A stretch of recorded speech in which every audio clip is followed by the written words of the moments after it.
Hello అండి, Hyderabad real estate YouTube ఛానల్కి స్వాగతం. ఈరోజు మీ ముందున కొండాపూర్లో స్టాండ్ లోన్ అపార్ట్మెంట్ తీసుకొని వచ్చేసామండి. ఇది నార్త్ ఫేసింగ్ 1655 ఎస్ఎఫ్టీ అండి. GHMC and RERA approved project అండి. టోటల్ 5 ఫ్లోర్స్ బిల్డింగ్ అండి. ఇది ఫ్లోర్కి వచ్చి 3 ఫ్లాట్స్ ఉంటుంది. టోటల్ 15 ఫ్లాట్స్ అండి. ఫ్లాట్ అంతా చాలా స్పేసియస్గా ఇంకా వెంటిలేషన్గా ఉంటుందండి. ప్రాజెక్ట్ వచ్చి మనకి కొండాపూర్ మజిద్ బండా దగ్గర ఉంటుందండి. ఇది మాస్టర్ బెడ్రూమ్ అండి. మాస్టర్ బెడ్రూమ్ కూడా చాలా స్పేసియస్గా రావడం జరిగింది.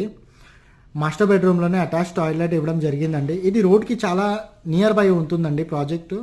ఇది అటాచ్ టాయిలెట్ అండి మాస్టర్ బెడ్రూమ్తోని. అమ్యూనిటీస్లోని car parking, 1 passenger lift, 100% power backup, CCTV camera, Manjira water ఉంటుందండి. ఇలాంటి వీడియోస్ మన ఛానల్లో చాలా ఉన్నాయండి. మీరు వెళ్ళి మన వీడియోస్ని చూసి లైక్ చేసి మనని సపోర్ట్ చేయండి. ఇలాంటి వీడియోస్ ఇంకా చూడాలంటే మన వీడియోస్ని లైక్ చేసి ఛానల్ని సబ్స్క్రైబ్ చేసి మమ్మల్ని సపోర్ట్ చేయండి.